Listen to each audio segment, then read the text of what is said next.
सन 1984 की सुबह का वक्त है। बरसात का मौसम है।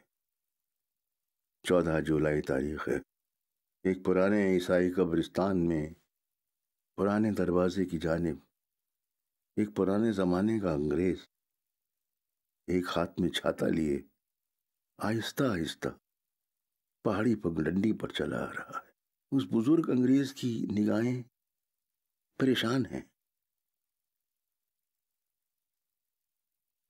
और कुछ देर में लुट जाएगा हर बाम पे चांद, अक्स खो जाएंगे, आईने तरस जाएंगे, अर्श के दीदाए नमनाक से बारी बारी सब सितारे सरे खाशाक बरस जाएंगे।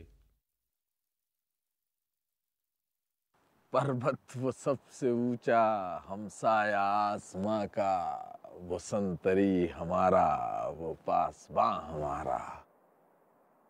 पर्वत वो सबसे ऊंचा हमसाया आसमां का, वो संतरी हमारी। बात बताइए। फरमाइए। आपने कभी इश्क किया है? अब देखिए, आप बार बार जो कहते हैं कि मुझे उर्दू जबान से इतनी मोहब्बत है कि मेरी जिंदगी में दूसरी मोहब्बत के लिए गुंजाइश नहीं है, इसलिए मैंने शादी नहीं की। अब ये मजाक है कि हकीकत? नहीं मजाक, नहीं हकीकत। बहुत अच्छी। ये बताइए कि उर्दू जबान में कौन सी वो कशिश है जिसकी वजह से आपकी तवज्जो कभी किसी दूसरी चीज की तरफ नहीं हुई? उर्दू की फराख दिली, हिंदुस्तान से उर्दू का अटूट रिश्ता। पादरी साहब, शायद ये मैं पहले भी अर्ज कर चुका हूँ कि मुझे हिंदुस्तान और उर्दू में कोई फर्क नजर नहीं आता। जिस तरह हिंदुस्तान में हर तरह के लोगों का इस्तकबाल होता है, इसी तरह उर्दू के यहाँ भी हर भाषा का इस्तकबाल है, स्वागत है। मुझे उर्दू का वजूद हिंदुस्तान में ही नजर आता है, हिंदुस्तान का वजूद। ये तो सब दुरुस्त है, लेकिन अभी तक आपसे मेरे सवाल का जवाब नहीं दिया कि आपने कभी कोई इश्क विश्क नहीं फरमाया है? लीजिए साहब, जवाब हाजिर है। अंदाज जुनू कौन सा हमें नहीं मजनू, अंदाज जुनू कौन सा हमें नहीं मजनू, पर तेरी तरह इश्क को रुसवा नहीं करते। यानी आप कुछ छुपाना चाहते हैं? काम थे इश्क में बहुत पर मीर, हम ही फारिग हुए शिताबी से। आपसे जीतना बहुत मुश्किल है। लेकिन मौलवी साहब, आज हिंदुस्तान में धर्म के नाम पर, मजहब के नाम पर मारकाट हो रही है, दंगे फसाद हो रहे हैं, नफरत का एक ऐसा तूफान उठा कि बस पूछिए मत। आपको क्या लगता है कि एक दिन आपको भी मसूरी छोड़कर पाकिस्तान जाना होगा? क्या वाहियात बात कर रहे हैं आप? मैं भला मसूरी कैसे छोड़ सकता हूँ? कोई अपना घर छोड़ सकता है भला? मजबूर होकर। कैसी मजबूरी? कौन सी मजबूरी? मैं मसूरी में पैदा हुआ हूँ, 10 पुश्तों से मेरा खानदान यहाँ आबाद है। पाकिस्तान जाना हो। लेकिन मौलवी साहब, अब बंटवारा तो होना ही है, तारीख भी मुकर्रर हुई है। गांधी जी कहा करते थे कि बंटवारा होगा तो मेरी लाश पर होगा, लेकिन वो भी मजबूर हुई। ये गांधी जी की मजबूरी नहीं है, कमजोरी है। मैं मजीद कुछ नहीं कहना चाहता, कुछ नहीं सुनना चाहता। हाँ, एक बात जरूर है, मैं मसूरी छोड़कर कभी नहीं जाऊंगा। मैं मसूरी छोड़कर कहीं नहीं जाऊंगा।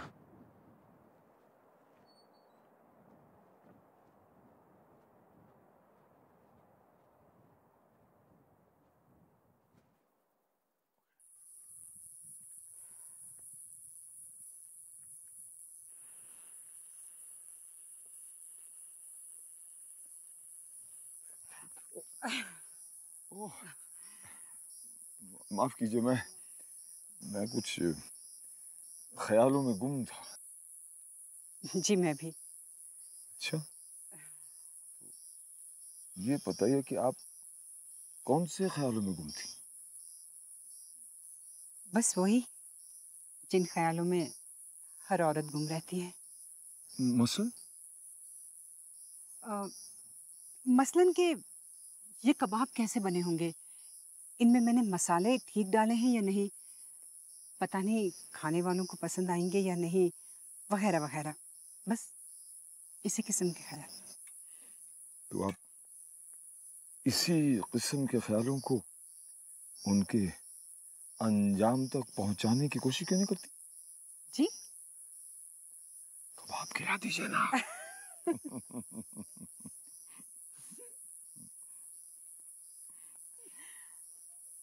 और आपके ख्याल? उन्हें किन अंजाम की तलाश है? दुनिया ने तेरी याद से बेगाना कर दिया, तुझसे भी दिल फरेब है गम रोजगार की। दरअसल मैं अभी मौलवी साहब के साथ बंटवारे को लेकर बात कर रहा था। शगुफ्ता, मुझे खदशा है। मेरे दोस्त इदराक ने कहा कि वतन को आग में झोंकने वालों, गेसुए गेती को संवारने वालों, कुछ तो बताओ कि इस आग की बारिश से कौपले फूटेंगे कब?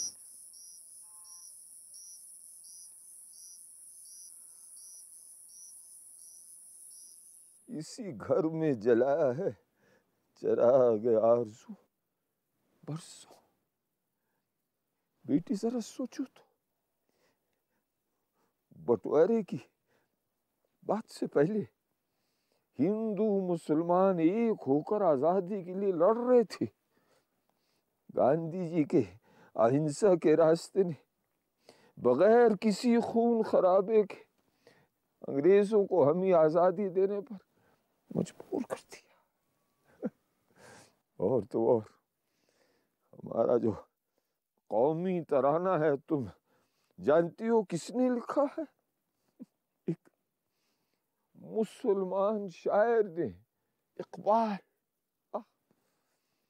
क्या खूब कही कि सारे जहां से अच्छा हिंदुस्तान हमारा, हम बुलबुलें हैं इसकी ये गुलिस्तान हमारा।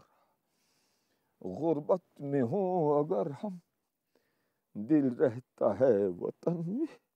वाह, ये बिल्कुल मेरा हाल था अमेरिका में। मैं वहाँ गुर्बत में था, लेकिन मेरा दिल यहीं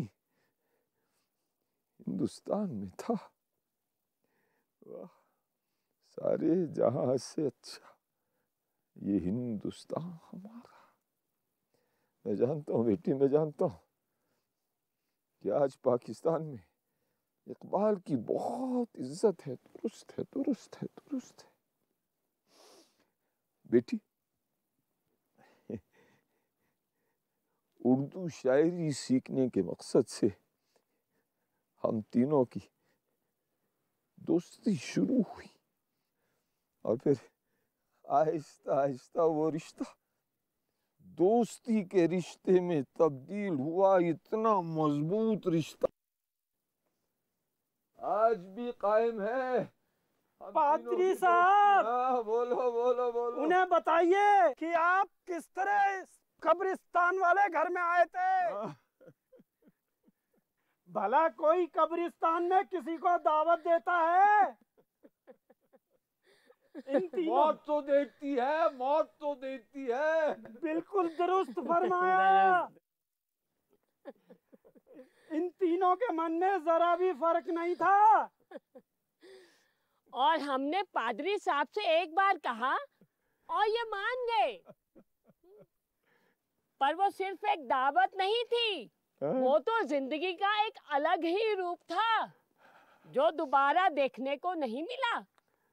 मिलेगा, वो सपना फिर पूरा होगा जरूर। बेटी, उस दिन सुबह सुबह मैं, पंडित जी और मौलवी साहब बिल्कुल गांधी जी के 3 बंदरों की तरह निकल पड़े। मसूरी के जंगलों से होते हुए फिर इन 2 बंदरों के पास हम पहुंचे।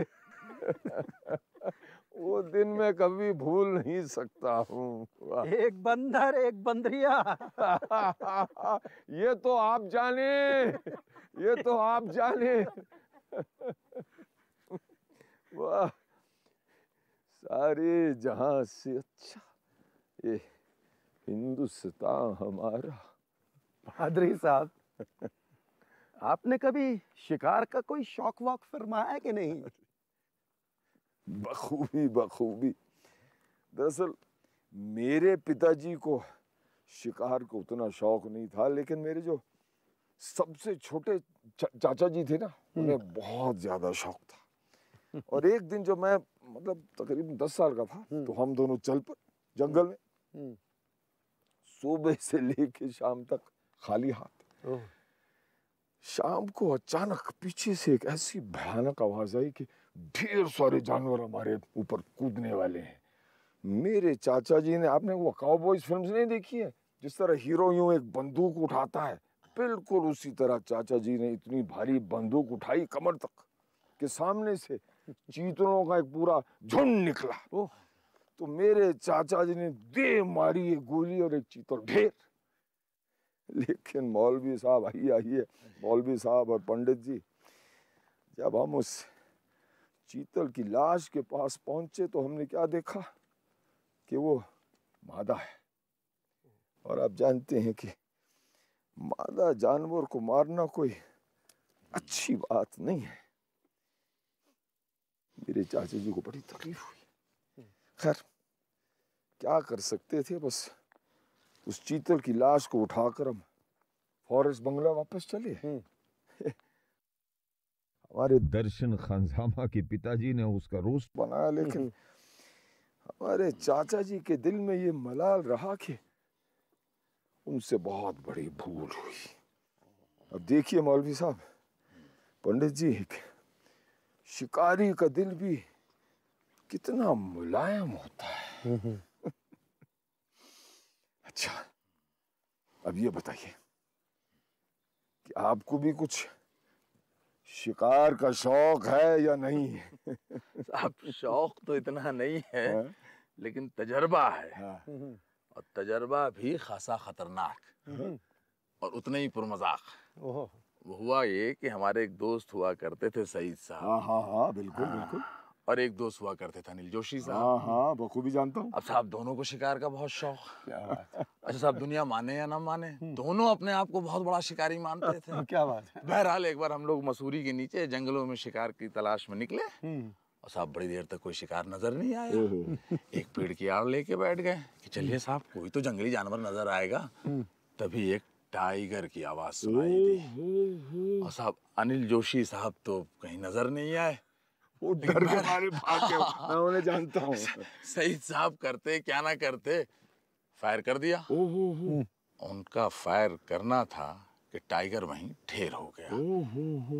बस साहब ये जानिए कि साहब हम लोग जान बची सो लाखों पाए और लौट के बुद्धू घर को आए। लेकिन साहब अब पुरमजाक क्यों था ये?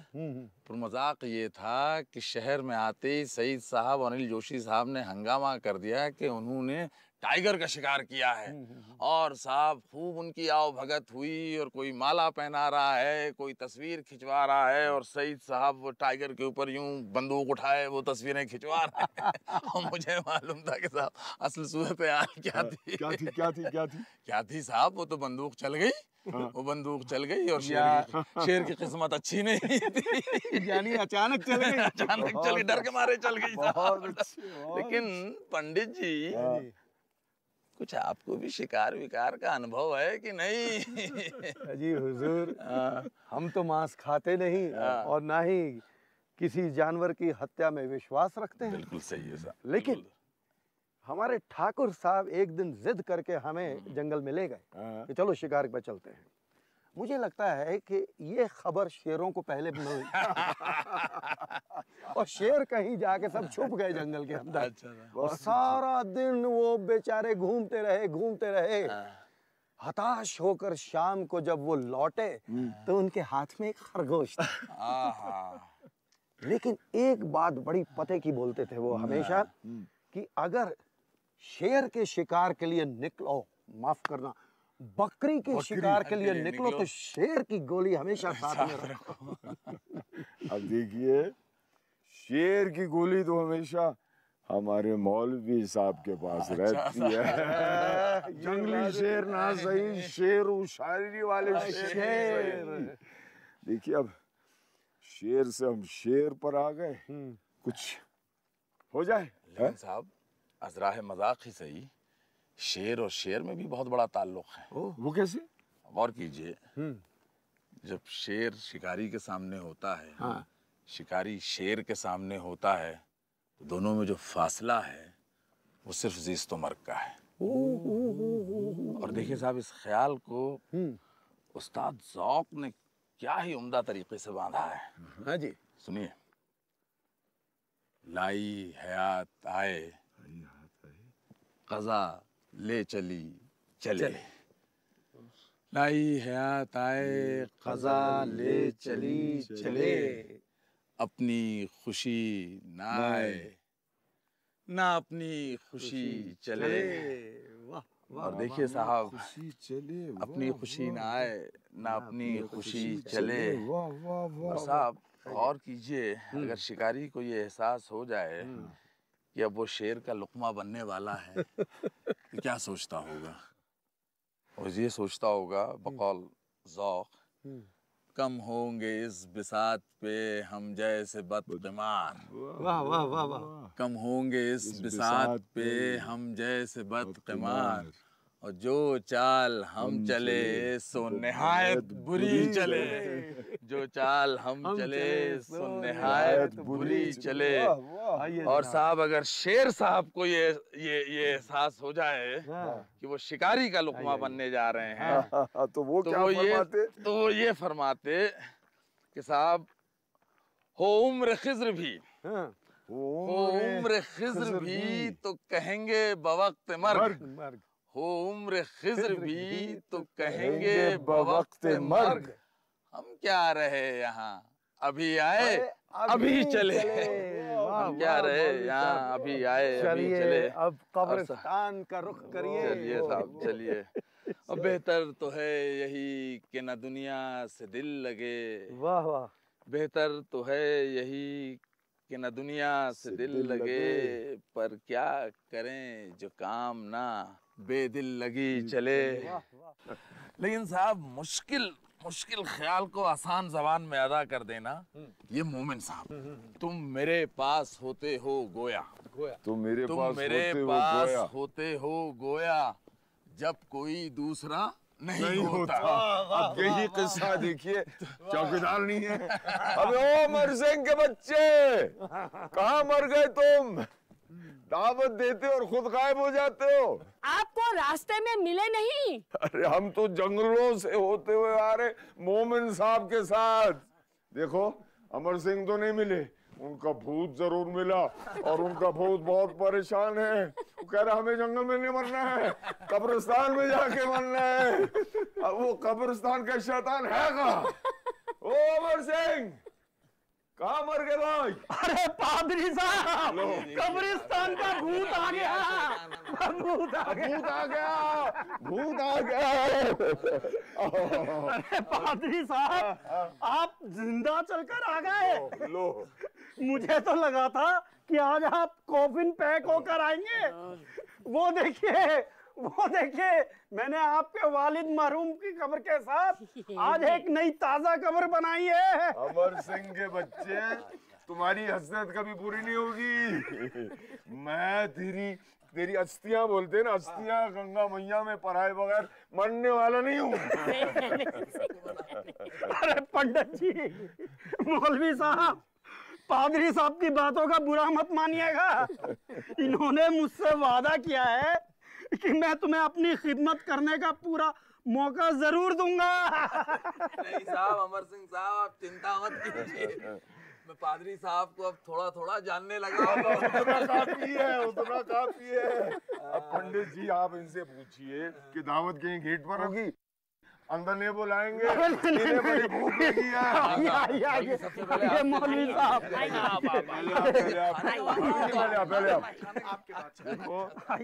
कब्रिस्तान में जाने की जल्दी किसी को नहीं है। भूख तो लगी है ना? आओ भाई, आओ भाई, आओ भाई। अरे पादरी, ये कब्रिस्तान नहीं, हमारा घर है। कोई फर्क है दोनों में? चौकीदार, कोई फर्क है दोनों में? आइए आइए आइए। पंडित जी, ये आपके लिए माशाल्लाह। वाह वाह वाह वाह वाह वाह। साहब आप यहाँ तशरीफ रखिए। बहुत शुक्रिया भाई अमर सिंह साहब, बहुत शुक्रिया आपका। बैठो बैठो। आइए क्या बैठ लेता हूँ। माशाल्लाह। हमारे चौकीदार जी का कब्रिस्तान देखिए। वाह वाह वाह वाह वाह। आइए आइए कलावती। ओ गेट पर आप बातों से काम चला रहे थे और यहाँ सिर्फ पानी से ये नहीं चलेगा। सिर्फ पानी और बातों से हमारी भूख मिटने वाली नहीं, हमको पूरा खाना चाहिए। जल्दी से लेकर आओ। देखो, अगर आपने और देर तक हमारे पंडित जी को भूखा रखा ना, तो उन्हें अपनी एक महान कसम को तोड़ना पड़ेगा। कैसी कसम? मांस ना खाने की। कहीं तुम्हारे मांस के पीछे ना पड़ जाए। अरे पंडित जी, मेरा मांस तो कड़वा होगा। देखिए, पंडित जी के लिए शुद्ध शाकाहारी भोजन तैयार है। तैयार प्रस्तुत है। अमर सिंह, मेरी बात सुनो। आइए आइए आइए। ये क्या भाई? पादरी साहब को सच बोलने की आदत है। अच्छा? और जो कुछ बोलते हैं वो 16 आने सच बोलते हैं। मजाक करने की आदत, मजाक करने की आदत बिल्कुल नहीं है। लेकिन साहब ये क्या बात है? सिर्फ 3 थालियां? आप लोगों की थालियां कहाँ हैं साहब? मौलवी साहब, हम आप सबको खिलाने के बाद खाएंगे, हमारी यही परंपरा है। देखो बदमाश, मैं तुमको अच्छी तरह जानता हूँ। ऐसा हुआ कि खाना बनाते बनाते आपने खूब चख लिया होगा, इसलिए दोनों के पेट भर गए। मैं तुमको अच्छी तरह जानते हो, तुम अपने पिताजी की तरह बहुत बड़े बदमाश हो। वाह वाह वाह। जज़ाकल्लाह, बहुत उम्दा था। मौलवी साहब जी, खाने के बाद हम आपकी शायरी सुनेंगे। वाह, पादरी साहब आपकी शायरी की बहुत तारीफ करते हैं। मेरी नहीं करते? तौबा तौबा तौबा, जरूर करता हूँ, मौलवी जरूर करता साहब, हूँ। आपकी भी बहुत तारीफ करते हैं। कहते हैं अगर मौलवी साहब मुझे शायरी नहीं सिखाते तो इस हालात में बिल्कुल तना रह जाते। नहीं साहब, ये तो पादरी साहब की जर्रा नवाजी है, वरना भला इतने पढ़े लिखे शख्स को कोई सिखा सकता है कुछ? बस बस बस। दरअसल अमर सिंह, मौलवी साहब न सिर्फ उर्दू शायरी और उर्दू जबान में मेरे उस्ताद हैं, बल्कि जिंदगी की ऊंच नीच में भी मेरे उस्ताद हैं। और ये जो चुपचाप बैठकर खाना खा रहे हैं, आप इनकी चिंता बिल्कुल ना करें। ये अपना सामान खुद ढूंढ निकालेंगे। लेकिन हाँ, खाने के बाद मीठा जरूर पेश कीजिए इनके लिए। अमर सिंह, तुम मीठा जरा पहले से ही ला के यहाँ पे रख दो।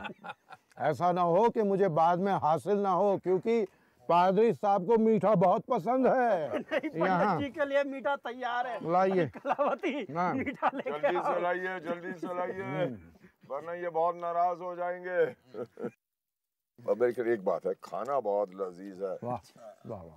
खाना आहा, जल्दी से आप इन्हें खिला दीजिए, और अगर कुछ बचा तो हम लोग भी इसका मजा लेंगे। ऐसा है कि अगर मुझे वजन बढ़ने का डर नहीं होता तो इसमें से इनको कुछ भी हासिल नहीं होता। आप खिला दीजिए। बस बस बस बस बस बस। और ये क्या क्या? अरे जानवरों की तरह खिलाओगे आप? लेकिन अब आप लोग परंपरा के मुताबिक खाना शुरू कीजिए, वरना हमारी बातों में भूखे रह जाएंगे। वाह अरे भाई मुझे वजन बढ़ाना है, मुझे एक लड्डू और। हाँ उनको दीजिए। देखो, वाह आपको जी मेरी तरफ से शुगर की प्रॉब्लम नहीं है क्या? भाई ये क्या होता है मुझे कुछ नहीं मालूम। वाह, बस बस बस बस बस बस बस बस बस। भाई आप ये इतना ज्यादा खिलाना बंद करो। ये आप लोगों का भाईचारा है। जल्दी मैं से आप खाना लोग शुरू लेके कीजिए, वरना हम आगे नहीं खा पाएंगे। जी जी। अरे कलावती जल्दी ला। हाँ किसी को यकीन आएगा अगर ये कहा जाए कि हम कब्रिस्तान जैसी जगह पे आज जश्न मना रहे हैं। अरे मौलवी साहब, जश्न तो आप हमारे घर में मना रहे हैं, कब्रिस्तान तो हमारे घर से 3 फुट दूर से शुरू होता है। इनकी फौजी सी चाल है इनकी। चौकीदार कब्रिस्तान का और कितना पुरमजाक इंसान है। वाह वाह वाह सुभान वाह। अल्लाह, सुभान अल्लाह, सुभान अल्लाह। मौलवी साहब, अब आप शायरी सुनाइए ना। अरे भाई अब तो आपके एहसान तले आ गए हूँ, आप जो सुनना चाहती हैं। हमारा भी जीवन सफल हो जाएगा। बिल्कुल बिल्कुल जी जी। मौलवी साहब वही शेर है ना गालिब का मौत को लेकर के, मौत का एक दिन तय है, क्या है वो? मौत का एक दिन मुअय्यन है, नींद क्यों रात भर नहीं आती। वाह वाह वाह वाह वाह मौलवी साहब वाह। वाह। गालिब साहब के कमाल है। दिन मुअय्यन, नींद नींद क्यों क्यों रात भर नहीं आती। वाह वाह वाह वाह वाह वाह। याद की राह गुजर जिस पे इसी सूरत से मुद्दतें बीत गई हैं, तुम्हें चलते चलते ख़त्म हो जाए जो 2-4 कदम और चलो। मोड़ पड़ता है जहाँ दश्त फरामोशी का, जिससे आगे न कोई मैं हूँ न कोई तुम हो। बेटी, उन्होंने मुझे उनके बारे में कुछ बताया ही नहीं। हमारी संस्कृति में इसे शमशान वैराग्य कहते हैं। मौलवी साहब, आप मुझे छोड़कर नहीं जा सकते। हमारा फिक्र है। मुर्दों के लिए जिंदा रहना हर इंसान के बस की बात नहीं।